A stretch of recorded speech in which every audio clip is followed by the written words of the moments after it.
Eu não sou contra a revelação que acontece em muitas igrejas, que é uma característica, um dom que Deus deu a muitas pessoas, a revelação. Só que muitas pessoas, elas não estão em busca da revelação, elas estão em busca da adivinhação. Levítico capítulo 19, verso 31 diz assim: não procurem a ajuda dos que invocam os espíritos dos mortos e dos que adivinham o futuro. Isso é pecado e fará com que vocês fiquem impuros. Eu sou o Senhor, o Deus de vocês. As pessoas passam a ir para as igrejas de revelação em busca somente da adivinhação a respeito da vida delas. Ou então, para que elas ouçam alguma coisa sobre a vida do fulano ou da fulana. Para ter aquilo como um motivo de fofoca, para depois comentar. E muitas pessoas ainda comentam assim: olha, eu vou falar aqui, mas é para a gente poder orar, viu? Na verdade não é para orar nada. É para fazer uma fofoca sobre a vida da irmã ou do irmão. Você viu o que o Espírito Santo falou a respeito daquela pessoa? Irmãos, presta atenção. A revelação de Deus, ela tem o propósito de mostrar ao ser humano o plano da salvação. Qual que era a intenção de Paulo, Silas, Lucas e Timóteo ali, quando eles foram para Macedônia? Pregar o evangelho.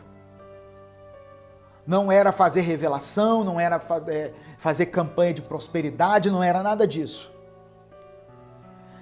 A expressão revelação, em Coríntios 14, 1 Coríntios 14, ela se refere a um dom profético. O dom profético, ele era dado por Deus para comunicar verdades importantes sobre a salvação, para a salvação.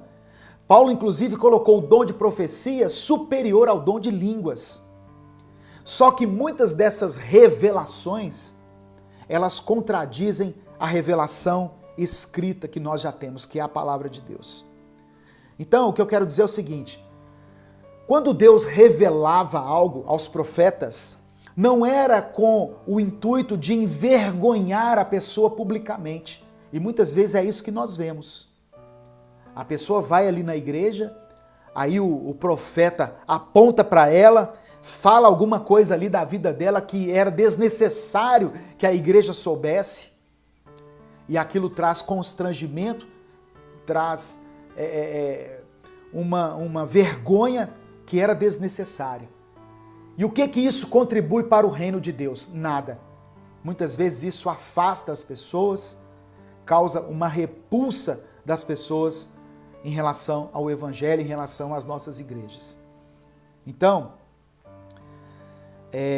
nós temos que observar muito essas coisas. Nós estamos atrás da revelação ou da adivinhação? E em que essa revelação tem contribuído para o nosso crescimento espiritual? Nós estamos indo atrás da revelação como as pessoas vão atrás das cartomantes, dos adivinhos, dos médiums, daqueles que leem as mãos, dos horóscopos. É isso que nós estamos fazendo. Então é isso que Deus me alertou em relação a essa palavra. Nós queremos um atalho, né, para saber o dia de amanhã, para saber como será o dia de amanhã, para saber o que está acontecendo na nossa vida, mas nós temos o Espírito Santo dentro de nós. E aquilo que é preciso revelar, o Espírito Santo nos revela.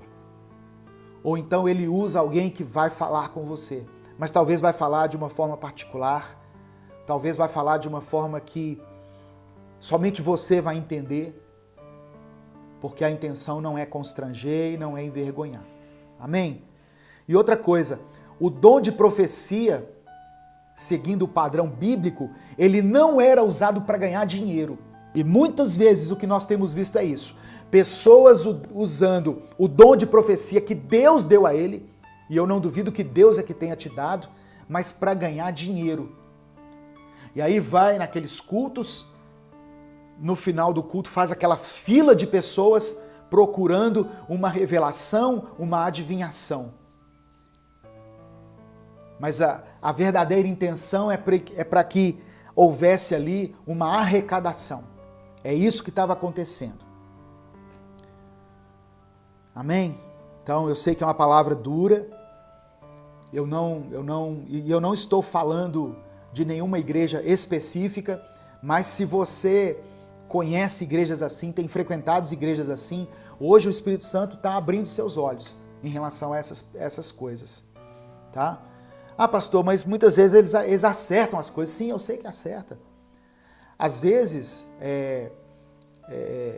acontece o que é o chamado charlatanismo, né?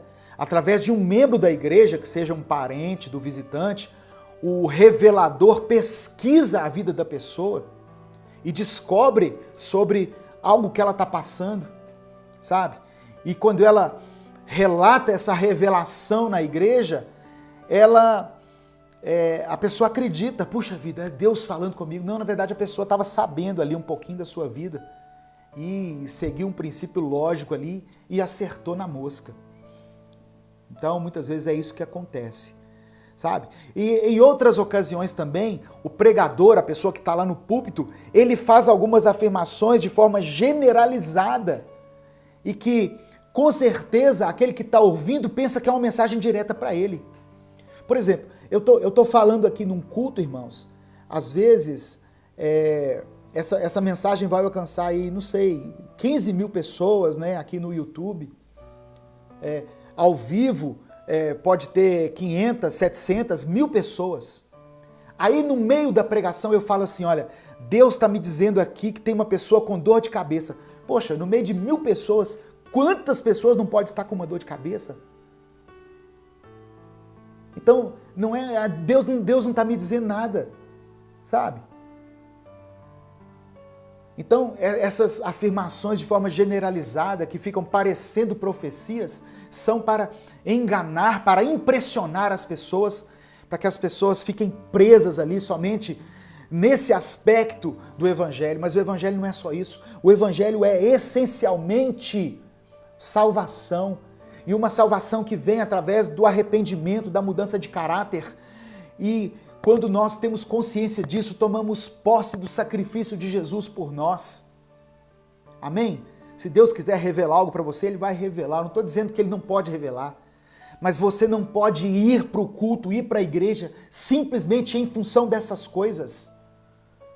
Porque você se tornou escravo disso.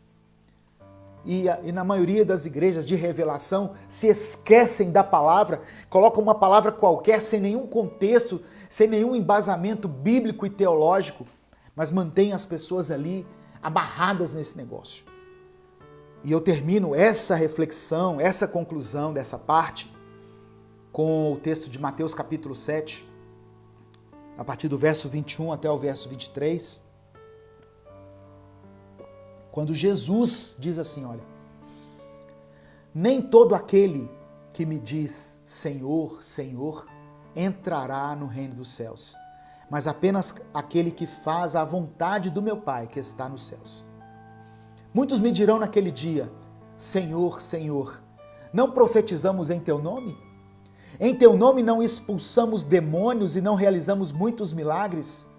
Então eu lhes direi claramente, nunca os conheci.